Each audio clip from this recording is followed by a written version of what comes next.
বিনয়ের বাবা-মা বড় আশা করে বিনয়কে খুব ভালো স্কুলে ভর্তি করিয়েছিল।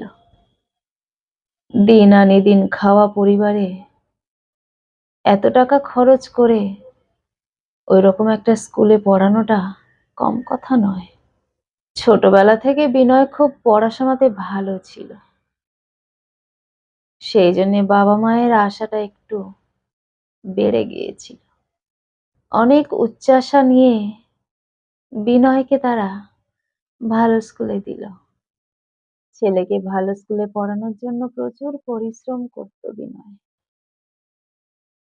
যাতে মাঝপথে থমকে যেতে না হয়। আজ সে একটা ভালো চাকরি পেয়েছে। বিনয়ের বাবা-মায়ের দুঃখের দিন শেষ হলো।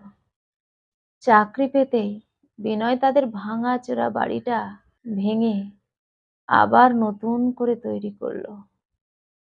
সুন্দর করে একটা দোতলা বাড়ি বেঁধে দিল বাবা-মাকে। কিন্তু ওই যে বলে, সুখ কপালে সহ্য হয় না। বিনয়ের বাবা-মা খুব তাড়াহুড়ো করে ছেলে চাকরি পেয়েছে বলে একটা ভালো পাত্রী দেখে বিনয়কে বিয়ে দিল। বিনয় বলেছিল, মা, এখন কিন্তু আমার বিয়ে করার ইচ্ছে নেই। তার কারণ, কোথাকার না কোথাকার মেয়ে আসবে, এসে কিন্তু আমাদের এই সুন্দর সম্পর্কটা ভেঙে দিতে পারে মা। তখন কিন্তু আমাকে দোষ দিও না।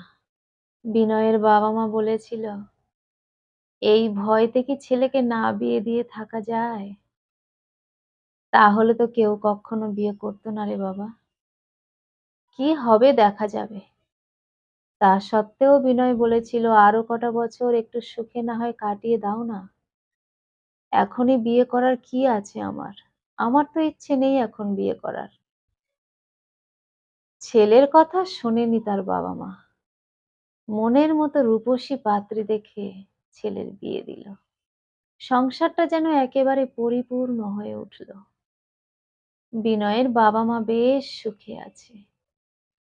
কিন্তু বছর খানেক ঘুরতে না ঘুরতেই বিনয়ের কথাটা যে এমন ভাবে সত্যি হয়ে যাবে সেটা কখনো বিনয়ের বাবা-মা ভাবেনি। বিনয় প্রতি মাসে বাবার হাতে হাত খরচ দিত, মায়ের হাতে হাত খরচ দিত। সেটা আস্তে আস্তে কমে যেতে লাগলো। তাতেও বিনয়ের বাবা-মায়ের খুব একটা আফসোস হয়নি। কিন্তু যখন বিনয়ের স্ত্রী বাড়ির কাজের লোকটাকে ছাড়িয়ে দিল এবং শাশুড়িকে খাটাতে লাগলো, তখনই যেন বিনয়ের মায়ের মনটা আস্তে আস্তে বুঝতে পারলো, ছেলে যেটা বলেছিল সেটা বোধহয় ধীরে ধীরে সত্যি হতে চলেছে। তারপরে ধীরে ধীরে বিনয়ের মা বাবার সকলের হাত খরচ দেওয়া বন্ধ হয়ে গেল। দিনের পর দিন তারা দুজনে ঘুরতে যায়, তাতে কোনো আপত্তি নেই বিনয়ের বাবা মায়ের। কিন্তু বৌমার পারমিশন ছাড়া যে রান্নাঘরে যাওয়া যাবে না, এই রকম ঘটনা যখন ঘটলো, তখন বিনয়ের বাবা মা একেবারে অসহ্য হয়ে উঠল। একদিন বিনয়ের বাবা বিনয়কে ডেকে বলল, বাবা, আমাদের বয়স হয়েছে ঠিকই, তাই বলে এই বাড়িটার প্রতি আমাদের যে কোনো অধিকার নেই। পুরো বাড়িটার মধ্যে কোথায় আমি যাব, কোথায় যাব না, সেটাও যদি বৌমা ঠিক করে দেয়, তাহলে তো বড় বিড়ম্বনা রে বাবা। বিনয় বলল, কেন বাবা, আমি যে তোমাকে বলেছিলাম এত তাড়াতাড়ি আমার বিয়ে দিও না, অনেক রকমের অঘটন ঘটতে পারে। তোমরা তো আমার কথা কেউ শোনোনি। বিনয়ের মা বলল, তাই বলে কি তোর কিচ্ছু বলার অধিকার নেই? তাই বলে কি বাড়িটার প্রতি আমাদের যে অধিকার সেটাও ছিনিয়ে নেবে? বিনয় বলল, সেটা আমি জানি না মা, তবে আমি যদি কিছু বলতে যাই সংসারে অশান্তি হবে। আর সংসারে অশান্তি কে চায় বলো মা? তাই আমি কিছু বলতে পারবো না এই বিষয়ে। বাবা-মার মুখের ওপর যখন বিনয় এরকম করে বলল,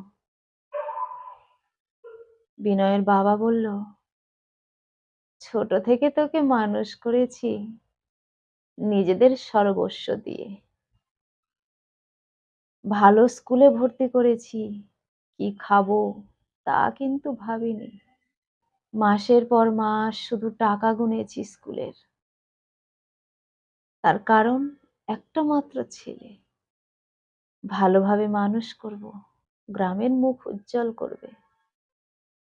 এই ভেবে দারিদ্রতাটাকে কাছে টেনে নিয়ে তোকে মানুষ করেছি। তার ফল হিসেবে আমি আজ এইরকমটা পাবো কখনো ভাবিনি রে বাবা।" বিনয় কোনো কথা বলতে পারল না।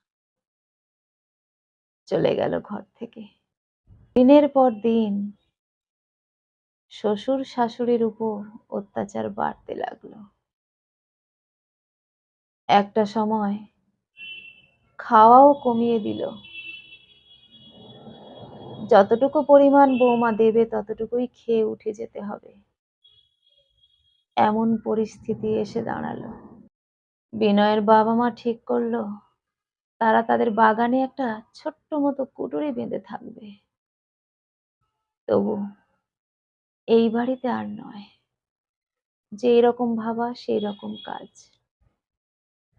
বিনয়ের বাবা-মা ঘর ছেড়ে বেরিয়ে গেল।